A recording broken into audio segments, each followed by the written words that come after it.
Jacoby Ellsbury was once an MVP caliber player who stole 70 bases in a season, signed a $153 million contract, and is out of the league after being called injury prone and a bust. This is the story of Jacoby Ellsbury.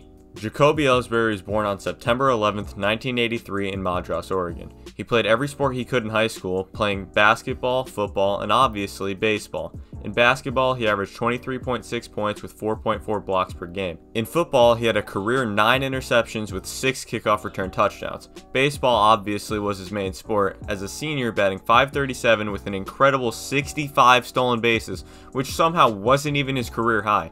He was drafted out of high school in the 23rd round by Tampa. He didn't sign. He was actually selected 1 pick higher than Nick Markakis, who also didn't sign. He decided to go to Oregon State for baseball. During his freshman year at Oregon State, he had an incredible .510 on base percentage. He only had 14 stolen bases with 7 home runs and 33 RBI in 206 at-bats. He was selected to the All-America second team in the outfield. As a sophomore, he improved and became All-Conference. During his junior year, he batted .406 with a .582 on-base percentage. He stole 26 bases and was named Co-Conference Player of the Year. He also helped them to the College World Series and was named an All-American outfielder. After these incredible years, he was selected 23rd overall by the Red Sox in 2005.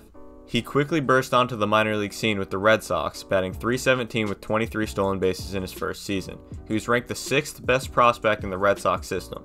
After a fantastic second season in the minor leagues, he rose to the rank of the best prospect in the Red Sox system. He started his 3rd year in AA and then was quickly promoted to AAA after only 17 games. He played only 50 games in AAA, batting .277, and then was promoted in June and called up to replace the injured Coco Crisp. He started his major league career off hot on June 30th, recording a hit. He then went on a 13-game hit streak in his rookie year, where in this span he batted .426 with 13 RBIs and 3 home runs, the only ones of his season. He also hit a triple, combining for a 1.163 OPS. His stellar rookie year would continue in the postseason. He started over Crisp in the ALCS, where he was okay, but he turned it up in the World Series. He batted .438 with a .500 on base and a .688 slugging. The Red Sox won the World Series with Ellsbury's help, and he was well on his way to stardom. He started his 2008 campaign slow, only batting .212 with 1 home run and 5 RBIs in his first 15 games. He did tally 4 stolen bases in this stretch. In his next 9 games, he went on a tear, scoring 11 runs in his 19 times on base. He batted .368 with a 1.047 OPS+. His whole year was extremely impressive, stealing an American League leading 50 bases. He was 3rd in Rookie of the Year voting, behind Evan Longoria's unanimous first place. 2009 was a great season for Ellsbury. He batted .301 with a .355 on base and a .415 slugging, with 60 RBIs and 8 home runs. He tallied 49 walks with 74 strikeouts. These are all solid numbers, but not impressive numbers. His craziest numbers were his 10 triples, which led the league, and his incredible 70 stolen bases. 7-0. This is the 2nd highest number since 2000. Just to think about that for a second, many players have 70 stolen bases in their first few years in the MLB. Given like 3 or 4 years, 70 stolen bases is about the average number, and he did that in 1 singular season. He only accumulated 2.8 WAR though. His growth was well on superstardom watch going into the 2010 season. Ellsbury became a victim to his injuries in 2010. He collided with 3rd baseman Adrian Beltre, suffering a hairline fracture in his ribs, which plagued his entire season, playing only 18 games. He wanted to bounce back in 2011 after having a potential career derailing injury. The 2011 season did not start off on a great foot. In the first 21 games, he was only batting .219. However, he ended the season being the best and most valuable position player in the entire league. He batted .321 with a .376 on base and a .552 slugging. He had an incredible 105 RBIs, 32 home runs, 52 walks, and 98 strikeouts. The 32 home runs are absolutely impressive because he only hit 20 combined home runs in his first 4 years in MLB. His batting average, slugging, RBIs, and home runs are all career highs. His 2011 season is one of the best of the 2010s by a position player. This is exemplified by his league-leading 364 total bases and 46 doubles. He only amounted 39 stolen bases, which are impressive but are nearly half of his career high. This season amounted in 8.3 wins above replacement, first for all position players by a wide margin, with a 146 OPS+. This wins above replacement number was second to the eventual MVP and Cy Young of the 2011 season, Goochland High School's very own Justin Verlander.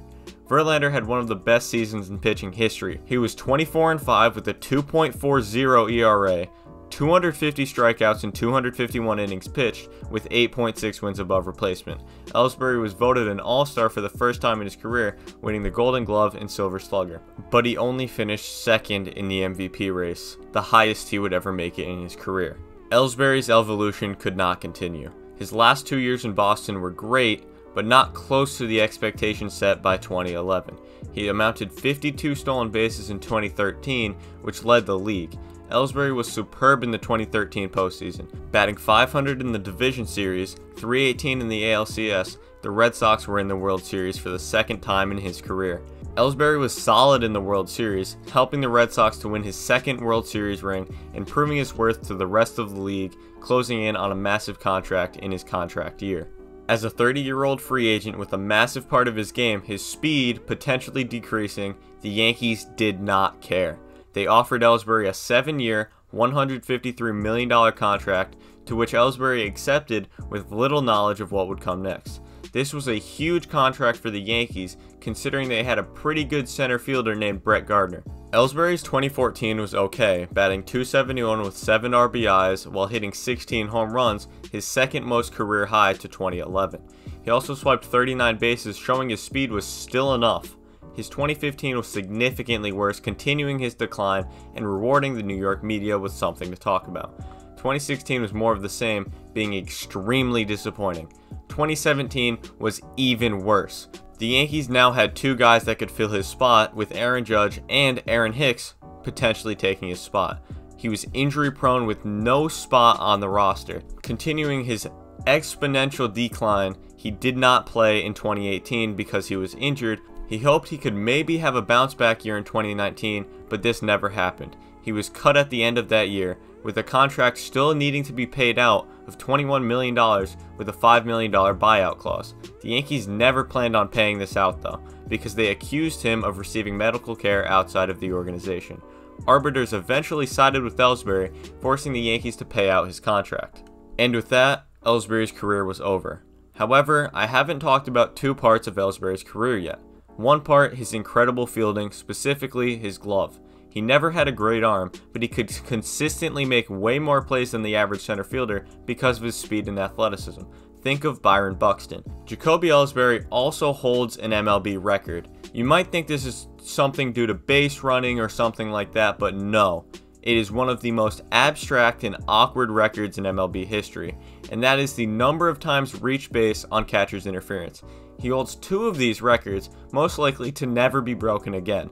In 2016, he reached base 12 times, blowing out the MLB record. Over his career, he reached base 31 times, a record by a mile. Ellsbury's career is a story of speed, excellence, and injuries. He was one of the brightest players in the league, and just a few years later, he was a shadow of his former self.